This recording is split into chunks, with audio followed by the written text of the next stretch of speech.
Hi, I'm Bobby Halton with Fire Engineering. We're out today with Jamie Lord from the ATF's National Investigations Team for Fire and Explosions. Jamie's here because a week ago Tulsa had a fire at the high school behind us. It's a science and arts building now. And during that fire were two explosions that were caught on tape by our CBS friends. A fantastic piece of tape.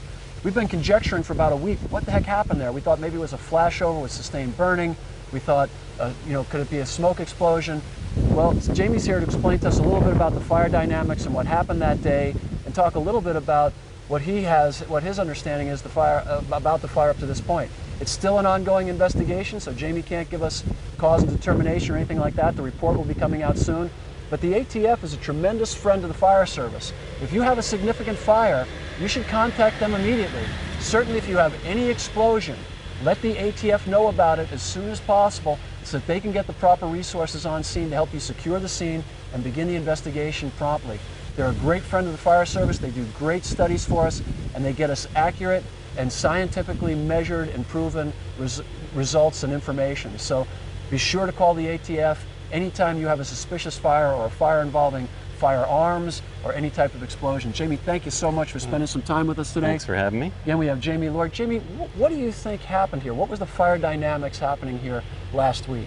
Okay, so a few things we knew when we got on scene, basically. You picture the big windows behind us, and this isn't where the event happened, but it's a good backdrop, I think, to explain it.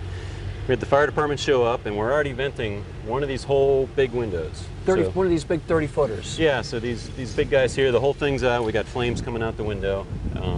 So it kind of typically looks from the outside like a room fire venting out the window. Sure. So they actually get a bit of a knock on it from the outside, dies down a bit, and actually comes back a little bit after that. So they haven't quite gotten to the seat of the fire yet at that point. So at that point, they stop spraying water on it because they want to send guys inside to knock it from the inside and do their search. So they get in there, they go down the hall towards the room, and the guys on the nozzle describe, some smoke in the hallway, nothing particularly unusual, but they get to the door where the fire was, and they open it one time, and they feel a rush of air. So they shut the door, get ready to get the nozzle ready. We're going to put water on the fire from the door side. They open it a second time, and that's when they get the first explosion, I think, that we saw on the video from News 6 that we had. So they get knocked down. We've got fire coming out the front of the window. We've got fire coming out the door where they are. And they describe feeling things falling on top of them. Then 4 or 5 seconds later, we get a second bigger explosion, also that you can see on the video. And that's kind of pushing out the ends of the building. It comes back out the windows, much bigger event. And this is when the firefighters luckily made their way out, and thankfully everybody got out safely, although several of them were quite badly injured. So we kind of came in, that's about all we knew when we got here, but have had the benefit of really crawling through the building, looking at building plans, seeing as how it's all put together to try to describe what's going on. So picture this, I guess. We've got sort of just a single story. What you can't see from here is down below the ground level there is a big crawl space. So we've got 4 or 5 foot ceiling down there, and then we've got a wood floor assembly, and then above us is the room where the fire was venting out the window. But that's very typical in legacy construction. That's your utility chase in the old days. They used to put a lot of the plumbing and such below the floorboards, and the floorboards would keep that covered, and they would have access holes to it for heating ducts and things like that they need to work on. They build those into those buildings. Yep, nothing unusual, and it's exactly that. We've got our, some electrical, some steam lines, some gas lines, all the normal stuff you'd expect down there. Above here, now our roof is gone now. It blew away the other day in the windstorm that we had. But we had a pretty big space under a peaked roof. They had a metal deck, probably depending on where you're standing, 7, 9, 10 feet of space up there. In addition to that, in the hallways and some of the classrooms, we had a drop ceiling. So we got some void spaces above, both the drop ceiling and that actually in a lot of places opened right up to that attic space. So picture void below, room where the fire seemed to be venting, and then a lot of void space up top. And there's the normal penetrations, smoke can move around, but nothing really unusual. It's not like a typical backdraft that we teach about usually, where the fire department comes up and you see the puffing and the smoke. None of those indicators for this one that something like that was going on. Right, now, matter of fact, you say that there's fire rolling out the window, they're hitting it from outside. I wouldn't think a backdraft could happen in those conditions. No, and look at the size of the window, right? I mean, how do you have a backdraft? So I guess stepping back, a backdraft is what? We're looking at our fire triangle. We need oxygen, fuel, and a heat source. And a backdraft is typically, we don't have that right mix of fuel and oxygen, and we somehow introduce the air, or we mix things in a proportion that lets it explode, basically. Remembering that smoke is fuel, right? So all the stuff that's floating around in the air is just waiting to be in the right proportion with air in order to be able to combust and burn. So if we look at this kind of situation, how do you have such a big ventilation but not have a well-ventilated room completely, right? And what turned out to be the case in this point is our fire was actually down in the underspace, the void space in the bottom. So we have a very underventilated fire in the crawl space. We have a pretty well ventilated fire in that room, and then we have a lot of smoke up in the void space in the attic. And we have a hole in the floor between the crawl space that's burned through up into the room that wound up venting out the windows. So when they come in, they've got fire in the room, they see it, it's not back by the doorway because there's actually not enough oxygen getting all the way to the back of the room to burn, so they see fire sort of in front of them. What they don't know is there's a hole off to the side. So when they pull it the first time, we've got some air rushing in, and it's probably then feeding down into our hole a little bit. Cool air, gravity current. Yep, so the air's kind of entraining into the fire. And not only is it providing air, but it's probably stirring things up in the basement a little bit. So we're getting air and we're mixing it a little bit. And we shut the door and they wait a few seconds. And if you read about backdrafts in any way, it's kind of a classic scenario that it takes a few seconds before the air, from opening a door, venting a window, you need some time to mix up the smoke, mix it with the air, and then is when you get your boom, right? So they open it again. We've now got a pretty well mixed space in the basement. We're giving it more oxygen. So we think the first explosion probably happened in that basement crawl space area. Pushes up through the hole, and that's where we get a big fireball through the window that's already open. We knock our guys back in the hallway down, and now we've got flames out the door and we're taking our ceiling tiles above out.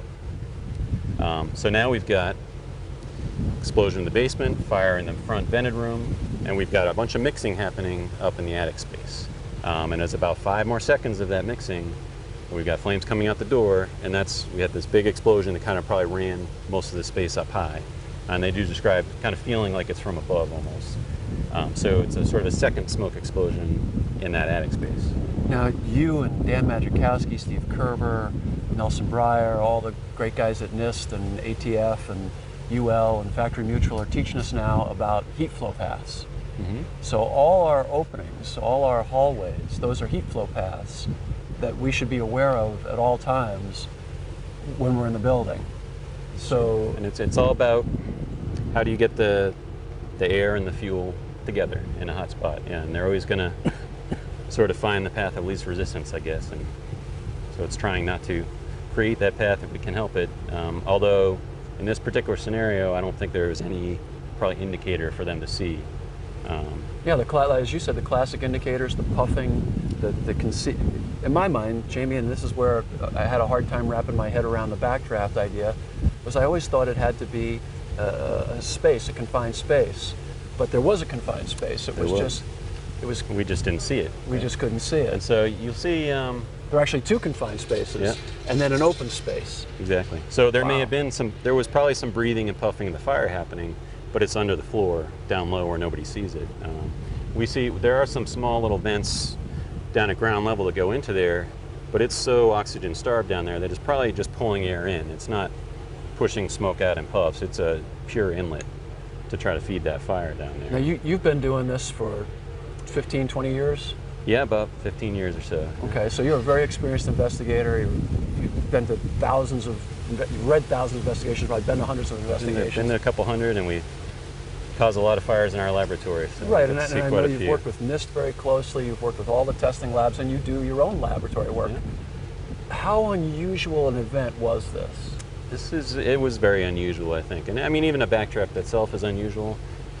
But the more we looked into this fire, the more you realize it's kind of the perfect storm conditions. You had to have the fire start in just the right place, and you had to have it burn a hole and breach the floor in just the right place. And you had to have just the right amount of air available in the crawl space, but not too much. So that when we opened that door, that was just sort of the last little bit that we needed, I think.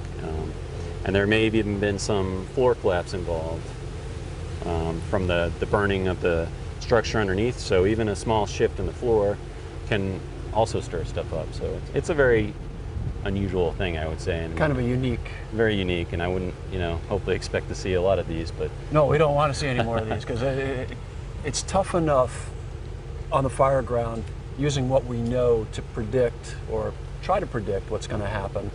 And now when we have such a paradigm shift to where all our normal indicators were absent or lacking, and we have such a potentially catastrophic event. I mean, had those gentlemen been further down the hallway, you wonder how much worse they could have been. I think it's important to talk a little bit about fire behavior, if you don't mind, give us a few more minutes of your time, and I know you're very busy. But what can firefighters do in today's fire environment? And the fuel loading here was not, anything unusual for a school, was it? It wasn't. No, nothing particularly unusual, and not really crawled through hundreds of buildings like this, and no one thing stood out as being, wow, that was odd, and that led to this whole right. It wasn't like the furniture superstore fire where you have a massive amount of upholstered furniture or anything like that. Fact, if anything, I'd say this is unusual in that they didn't have the clutter and the storage everywhere. It was, clean, pretty well kept space without stuff sort of everywhere. So it was pretty clean, pretty clear. So this is really a structure fire. This is really ordinary combustibles that created this event by and large, which is fascinating. So the firefighters did get injured. They got burned on their hands, and they got burnt on their ears, and they were wearing all their personal protective clothing. Yes. It was all inspected. It all fitted properly. And we know the Tulsa guys very well. We've seen the gear. What else can firefighters do in terms of fire dynamics? There's a lot of conversation now in terms of research. What are some of the things that you think are possible? Because a lot of guys always go, well, why can't we wear a thermometer, like a pop-up thermometer that says, you're screwed? Unfortunately, as I understand fire dynamics, from listening to you and being taught by you and Dan and others, the catastrophic events are so fast. Right, and so picture it, it's not so much, there's not a temperature threshold where if you get above this point, you're instantly going to have a lot of problems here. So it's more, how much energy have I absorbed from this fire over time? And if I'm, well away from the fire, I'm just getting a little radiation to me, I'm probably not absorbing that much. I'm not feeling a lot of heat. But if I get hit by a flash, like in a backdraft, they have a big ball of fire hit you, you're at flame temperature in that case, so it's 1,000 Celsius, and I don't know what that is in Fahrenheit, maybe 1,800 or so. About 1,800 degrees. Excuse the engineers with our metric system. Yeah, no, about 1,800 degrees. So you're in the flame temperature, but you're in it for a very short amount of time. So it's just sort of like this, and you're absorbing a fair amount of energy, but you'd never be able to stand in that kind of temperature for 10 seconds, say, or something like that.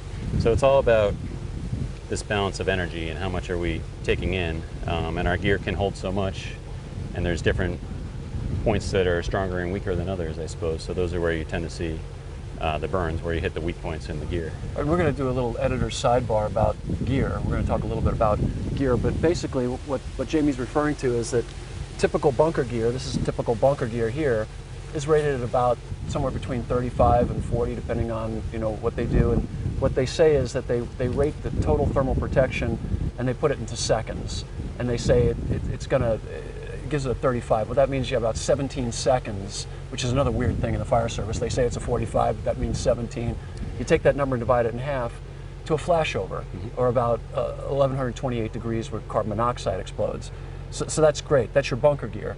But what we wear on our heads is a much lighter hood, and this is rated at about a 10. Yep. So the 10 gives us about 5 seconds of that exposure to heat, which is, we looked at that flame blowing out, the men inside the building were wearing hoods just like this one, double walled, no mix. These are great hoods.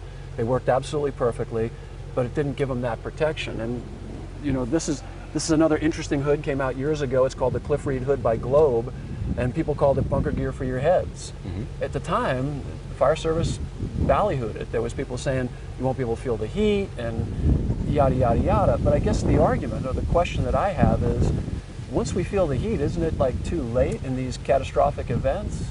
It is. I mean, if you feel the heat through your bunker gear, that means, like you said, you've already gone through all this. Right. And not only that, is now that has all that heat, so if you press against yourself, I mean, everybody's probably felt that you kneel down after you've been in a fire. Sure, and that's why you're going to burn your knees. And that's why most our gear has extra padding in here, or it has air spaces in there.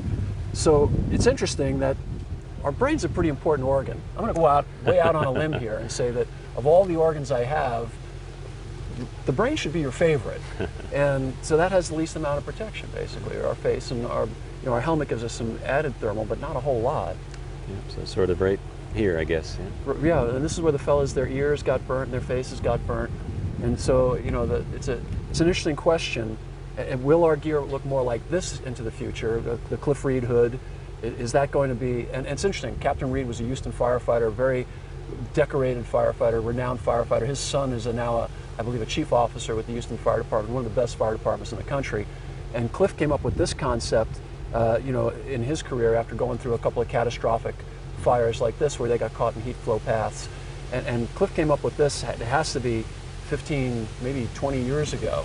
So, which is just a fascinating sidebar as to, have a scientist here with us telling us about energy and absorption.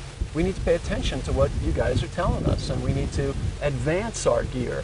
We need to understand that the dynamics we're going to be in are not controllable to that extent to where we can say, oh, we're in 300 degrees or 500 degrees, it's suddenly going to spike. No, it suddenly spiked.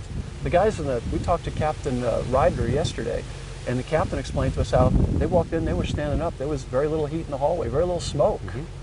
He went down that hallway, he said they were unimpeded. They got down at the door into a low position, and so they were kneeling or they were crouching as they went to open that door. Yeah. So they were properly set to advance in to a fire environment. The gentlemen who were at the door feeding hose were probably standing up, doing this towards the hallway. Yep. So when that heat blast came, no time to react. Yep. That thermal insult is all here. And that's the thing, I guess, when, most of the time that technique works, but when fire does something weird, it happens very quickly, and you don't have time to realize that, oh, my ear's getting hot now, it's time to go. Right. It's kind of too late at that point, I suppose.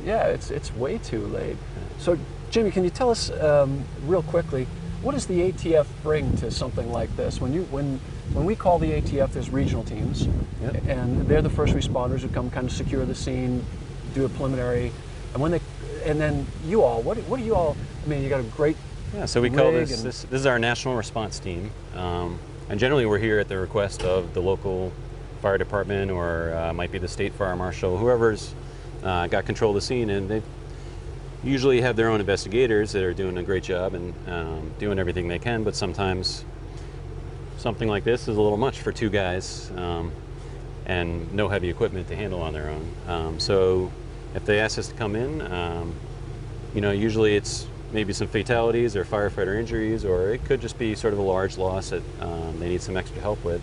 We'll bring the response team in, and that consists of a number of things. We've got usually 4 or 5 of our ATF certified fire investigators. So that's a huge benefit there, just having somebody else to bounce ideas off of, right? But we also bring along a whole team of agents just to do the interviews. And you'll find that half of these are sort of figured out based on what all the witnesses saw, right? So we're working the scene on the one side, but now we've got another team of guys that can go around and they can dig up building plans for me and call the alarm company and talk to witnesses of the fire, and they'll go talk to all the firefighters. And this kind of other side that we don't have time for sometimes. And then you get a guy like me, usually a fire engineer, so I can help with the fire dynamics of the situation, or if there's, my background's mechanical, so I'm generally crawling around in the basements looking for water heaters and HVAC systems and that sort of thing.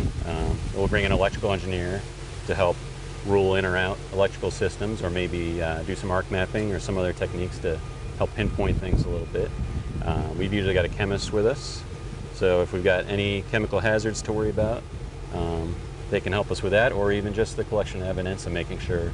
And what is that, if I'm the chief in Dubuque, Iowa, no offense to Dubuque, I don't know who the chief is there, and I'm sure he's a wonderful man. But I have a fire like this. What's the cost to me to call the ATF?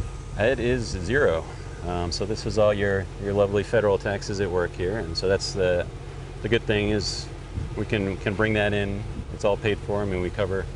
You might have seen cranes in the background while you've been here. Lots of heavy equipment that you need for this type of scene, and it's all the bill's footed by the ATF basically. And that's a huge thing for firefighters to understand, is that we're not alone in this fight, and that guys like Jamie and his team will come and they're going to capture this, put out a comprehensive report. We should digest that report, and we should, learn from it. And even though it's a unique event, it's not a unique building. I think it's important to add on too. We're very team oriented with the ATF. So this is not the government's here. We're here to help, right? We're going to come in and take over everything and do it all. It's really hand in hand with the local people. They're working the scene side by side. All the information we've got, they've got, and vice versa. And you really need that to, I think, understand what's going on in a type of scene like this, to kind of work together on this and not sort of us coming to take over things. So. And you're in all 50 states. There's a regional office for the ATF in every state in America. Sure, people in every state, and we've actually responded internationally a few times if some other country might ask us to come I didn't give know them a that. hand on occasion. Okay, so but you're part of the national response team, but there's the regional that can be there, pretty Oh yeah, quickly. and we're nationwide, but we've always got a local fire investigator, so every part of the U.S. has got somebody covering that territory, and he's probably already got relations with the fire department. Absolutely. You see him working scenes all the time. When they call in the regional team like this, usually we're there within 24 hours or so. So I'll get the call at 9 at night, and you book a flight to Tulsa, Oklahoma, and we try to get boots on the ground as quickly as I can. So. Outstanding. And unlike calling a Type 1 team, which runs you about $1 million, you guys are free. Yeah, we're free. We try to be and very the quick. fire service, if it's free, it's for me. So Yeah. I hate to do this to you, but you're going to be getting a lot more calls. Yeah, that's all right. But that's the point. I mean, Yeah. I think, I really believe that's our job. So. I really believe that men like you, Dan, Stephen, Nelson, I don't want to leave Rajan, all the men and women who are devoting their lives to fire science and the mechanics of fire science and mechanical engineering, and that's saving lives. And you can't measure something that didn't happen.